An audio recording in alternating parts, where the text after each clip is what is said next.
It's just so staggeringly beautiful.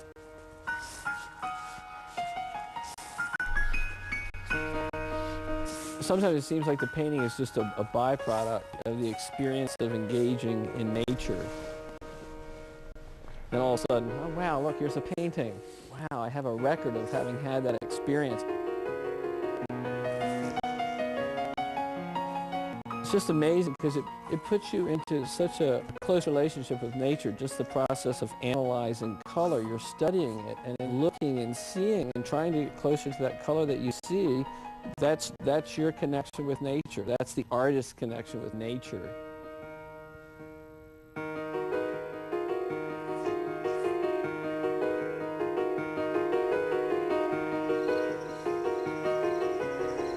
Whenever and wherever his paintbrush meets canvas, artist John Ebersberger's subject is always the light. In landscapes, portraits,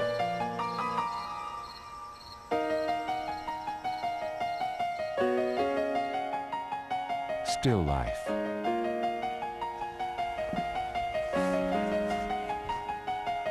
based in Annapolis, Maryland, John lives the Impressionist creed of finding beauty here and now. I'm an Impressionist in the way that Claude Monet was an Impressionist, and what he did was he studied color and sunlight and the use of color to depict the different qualities of light that are seen in nature.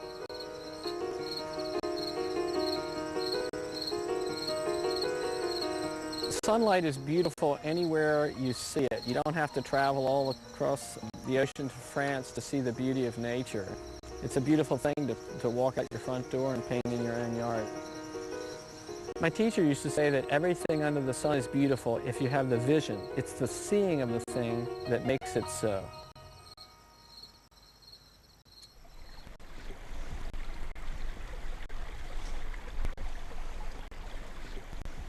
Every winter for nearly 15 years, John and a changing circle of fellow artists have come to Deep Creek Lake in the snowy mountains of western Maryland to paint. Fashion pageant this is not. 15 years of painting here in these clothes. I got those babies.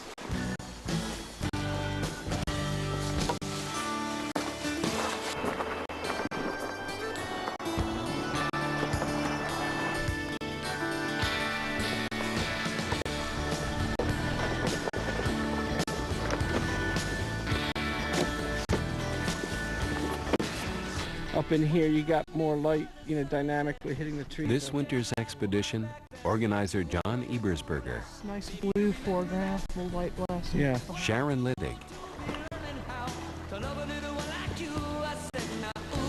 Abigail McBride, Serene McHugh,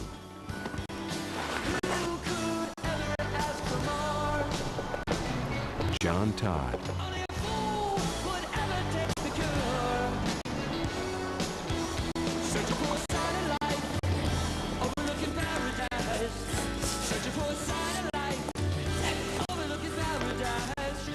Today is gloriously sunny, an embarrassment of riches. This is really dynamic. Looking through here, the light blasting away on this ground over here. I'm always looking for something with some drama in it. This stream was pretty cool the other day. It's kind of frozen over now though. This is nice. I might do this. This is a great spot. This is beautiful. The only trouble is the light hitting the tree trunks might last 3 minutes. It might last 15 minutes. You don't know. So you just really got to jump in and go for it with all you got. I leave my palette out in the snow at night so the paints don't dry out. But then you always end up with a little ice. You usually have to thaw it out a bit.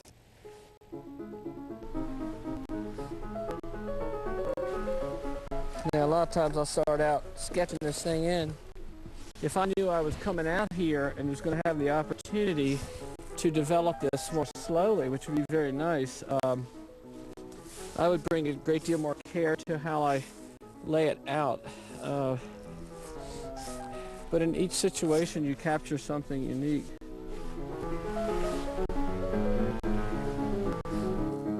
During these winter painting excursions, fleeting sun and changing weather mean paintings are completed in hours instead of the usual days or weeks.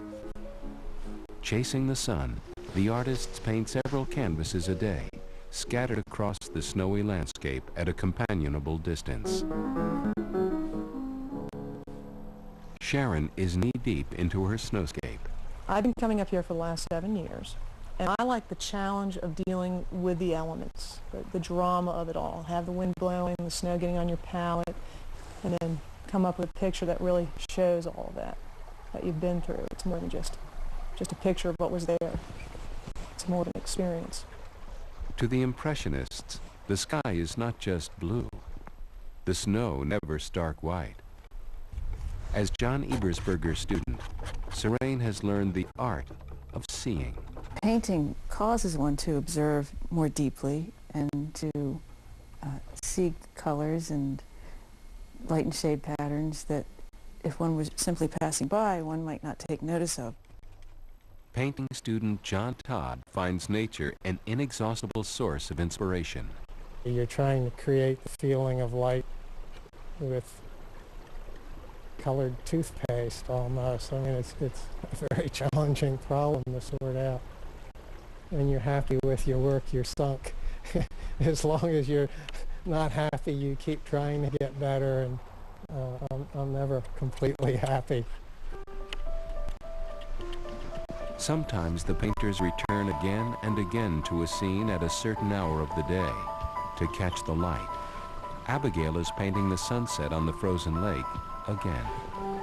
Well, I've painted the scene, I think 7 times since I got here, and it's so beautiful that you're sitting there and you almost have like this ache. It's this intense but wonderful experience, and I think that's what beautiful paintings are, where you go, oh, I've seen a sunset just like that, and it's amazing.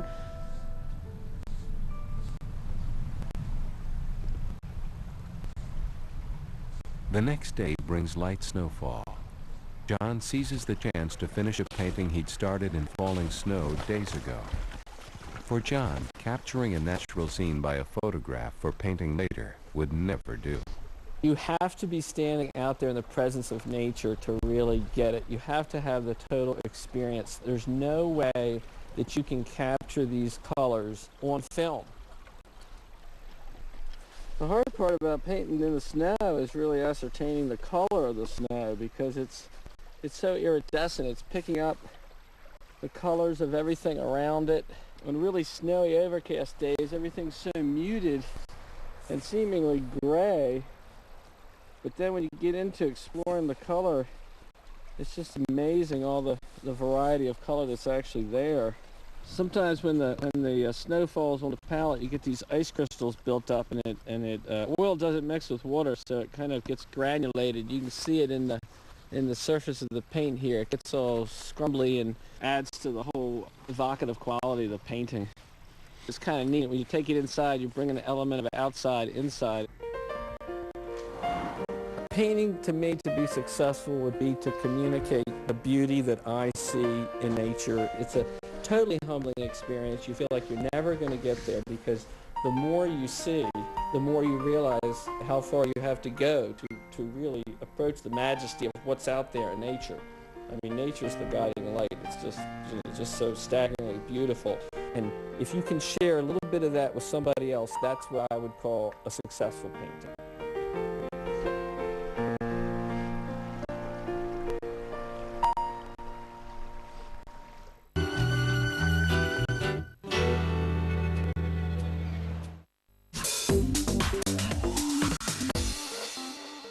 Welcome to English in a Minute. If you have heard American English, maybe you have heard this phrase. Apple of one's eye. Apples and eyes. It has to do with love. Listen.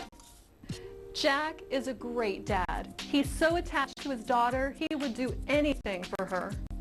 Wow, you're right about that. She sure is the apple of his eye. Apple of his eye means a person or thing is precious or loved deeply. The center of one's eye, the pupil, is dark and round. This phrase comes from long ago when people believed that the eye's pupil was solid and shaped like an apple. And of course, the pupil was precious because you can't see without it. And that's English in a Minute.